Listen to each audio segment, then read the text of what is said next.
میں نے خواجہ دانا علیہ رحمت و رضوان کی تاریخ پڑھی تو اللہ اکبر، سال میں 2 آپ جو ہے تو مجلسیں اور 2 جلسے بڑے اہتمام کے ساتھ کرتے تھے۔ اس سے معلوم ہوا کہ سنی حق پر ہیں، سنی جنتی ہیں، سنی سچے ہیں، سنی میرے پیارے آقا کے پیارے دیوانوں اولیاء کے نقش قدم پر چلنے والے ہیں۔ اللہ، کون سے جلسے آپ بڑے اہتمام کے ساتھ کرتے، بڑے اہتمام کے۔ اللہ اکبر، تاریخ میں لکھا گیا 2 جلسے آپ بڑے اہتمام کے ساتھ کرتے۔ پہلا جلسہ یہ ہوتا کہ عید میلاد النبی کا جلسہ، پھر جہاں مصطفیٰ جان رحمت صلی اللہ علیہ وسلم کی میلاد کا جلسہ ہوگا تو وہاں پھر روشنی بھی ہوگی، وہاں پر اللہ اکبر تبرک بھی ہوں گے۔ میرے دوستو، تو خواجہ دانا نے پیغام دیا، حق کی پہچان یہ ہے کہ جو عید میلاد النبی کا جلسہ مانتے ہیں، سمجھ جانا حق پر وہ ہیں اور جنتی وہی ہیں۔ خواجہ دانا نے تو پیغام دیا نا، اب یہ کہیں بھی چلے جائے، ان سے تو کوئی لینا دینا ہے نہیں، ہم کو ہے نا۔ ہاں، عقیدہ یہ ہے، عقیدہ بتایا گیا کہ عقیدے میں مصطفیٰ کو نور مانو، عقیدے میں مصطفیٰ کو نور مانو، اور مصطفیٰ کو نور نہیں مانیں گے تم خود بے نور ہو جائیں گے۔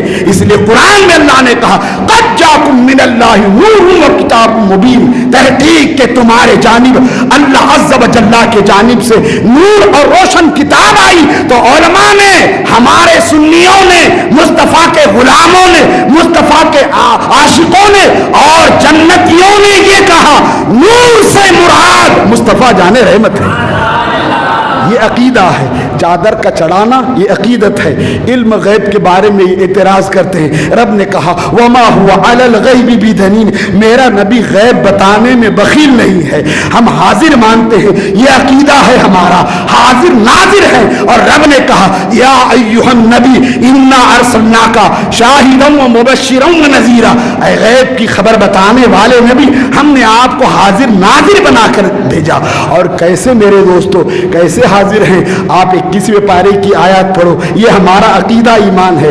النبی اولا بالمومنین من انفسہم، اللہ اکبر، یہ نبی مومنوں کے جان سے بھی زیادہ قریب ہیں۔ اللہ نے کیا کہا؟ جو مومن ہیں، ایمان والے ہیں، ان کے جان سے بھی زیادہ قریب ہیں۔ تو ہم مومن ہیں تو ہم حاضر مانتے ہیں۔ تو مسلمانوں، عقیدت کو سمجھو، عقیدے کو سمجھو، عقیدت میں کچھ بھی نہ کرو، عقیدت میں ناچنا چالو کر دیتے ہو، عقیدت میں کودیاں مارنا شروع کر دیتے ہو، عقیدت کے اندر اللہ اللہ شریعت کے قانون کو پامال کرتے ہو، عقیدت میں اگر غلط کرو گے تو پکڑ ہوگی اللہ کے دربار میں۔ اللہ آزمائے گا، کن کو آزمائے گا؟ جو اللہ کے خاص بندے ہوں گے، اللہ کے مقرب بندے ہوں گے، انہیں آزمائے گا۔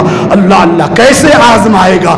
ڈر سے آزمائے گا، بھوک سے آزمائے گا، مال کے کمی سے آزمائے گا، جانے لے کر کے آزمائے گا، اللہ اکبر، پھلوں کی کمی سے آزمائے گا۔ یہ ساری کمی ان کے سامنے رہے گی، تب بھی وہ کہیں گے شکر ہے اللہ کا، شکر ہے اللہ کا، حمد ہے اللہ کی، شکر ہے اللہ کا، یہ کہتے رہیں گے۔ تو پھر صبر کا بدلہ انہیں دو جہاں میں اللہ عطا فرمائے گا۔ امام علی مقام کے پاس تو یہ ساری چیزیں نظر آتی ہے، اور اس کے ساتھ ساتھ پھر صبر کے پیکر کیسے پیکر؟ اللہ میرے دوستو، جوان بھتیجا قربان، جوان بیٹا قربان، جن کی شادیاں منگنی کے جو ہے تو پروگرام ہو چکے تھے، اللہ وہ قربان ہو جانا۔ اور امام حسین نے ایسے عالم میں بھی صبر کا دامن تھاما، اور رب کی بارگاہ میں یہ ہی عرض کرتے مولا تو اس پر راضی ہے تو تیرا بندہ بھی راضی ہے۔ اللہ اکبر، پیارے آقا کے پیارے دیوانوں، تو امام حسین کا پیغام اگر کہیں سے صحیح طریقے سے ملتا ہے تو وہ سنی جماعت میں ملتا ہے، اور سنی جماعت کے ساتھ ساتھ الحمدللہ سنی دعوت اسلامی تو مکمل طریقے سے طریقہ امام حسین پیش کرتی ہے، اور سنی دعوت اسلامی سنیوں کو جوڑنا شروع کر دیتی ہے۔ توڑو مت، جوڑو، یہ پیغام ہے امام حسین۔ جوڑی رہے، الحمدللہ جوڑی رہے نا۔ چشتی ہے تو ہمارا، سروردی ہے تو ہمارا، قادری ہے تو ہمارا، نقش بندی ہے تو ہمارا، نظامی ہے تو ہمارا، صابری ہے تو ہمارا، سنی ہے وہ ہمارا ہی ہے۔ اور انشاءاللہ تعالیٰ پھر اللہ کریم نے سنیوں کو نعمتیں دی ہے. تم کو میں تو یہ صبر کرنے والوں کا صدقہ کھلاؤں گا. تو کبھی پلاؤ کی شکل میں، کبھی کھچڑے کی شکل میں، کبھی روٹ کی شکل میں. الحمدللہ یہ کھانا ہمارے ہی مقدر میں ہے، تمہارے مقدر میں نہیں ہے، مگر کبھی کبھی آ کے کھا جاتے ہیں تو اس وقت میں کہتے ہیں کیا مزیدار بنا ہے. ادھر فتویٰ بھی دیں گے اور کھانے کے لیے شامل بھی ہو جائیں گے. تو ہم تو نہیں اس میں. میرے پیارے آقا کے پیارے دیوانوں، جو طریقہ دیا گیا ہے وہ طریقے کے مطابق اولیاء اللہ کی بارگاہ میں حاضر ہونے کی کوشش کرے اور امام حسین کا جو پیغام تھا اس پیغام پر عمل کرنے کی کوشش کرے. اللہ کریم مجھے آپ کو سبھی کو شریعت پر عمل کی توفیق عطا فرمائے، کیونکہ نیاز رکھی ہے. اور نیاز کس کی رکھی ہم نے؟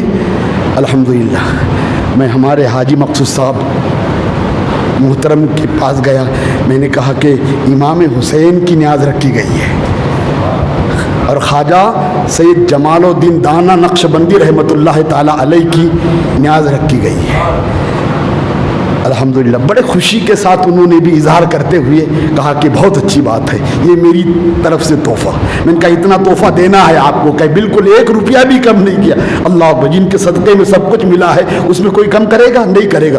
اللہ اکبر. تو میں نے کہا یہ حضرت سیدنا خواجہ دانا کا پیغام ہے کہ عید میلاد النبی بہت اہتمام کے ساتھ مناتے تھے آپ. اور دوسرا معراج النبی کا جلسہ، یعنی 27ویں رجب کو آپ جو ہے تو معراج النبی کا جلسہ بڑے اہتمام کے ساتھ کرتے تھے.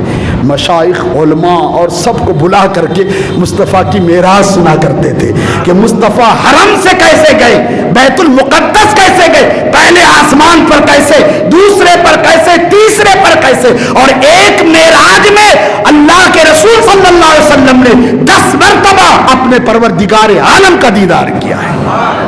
تو یہ بھی سنی کرتے ہیں نا. آپ دیکھنا، جائزہ لینا. الحمدللہ آپ دیکھیں گے نا تو معراج النبی یعنی 27ویں رجب کو سنیوں کی مسجدوں پر ہی لائٹنگ نظر آئے گی. دوسری جگہ جائزہ لینا آپ نے نہیں نظر آئے گی. تو معلوم یہ ہوا خواجہ دانا نے پیغام دے دیا یہ 2 جلسے منا کر کے. حق یہی ہے کہ میلاد النبی آئے، اپنے گھر پہ جھنڈیاں لگاؤ، گھروں کو روشن کرو اور مصطفیٰ کی میلاد کے چرچے کرو اور مصطفیٰ کے میلاد کے جلسے رکھو. اور جب معراج النبی آ جائے تو اس وقت میں بھی اپنی مسجدوں کو سجاؤ اور سجا کر کے معراج النبی کے جلسے کرتے چلے جاؤ. انشاءاللہ یہ جلسے کرتے چلے جائیں گے تو پھر لب پر آخری وقت میں ہمارے یہی ہوگا لا الہ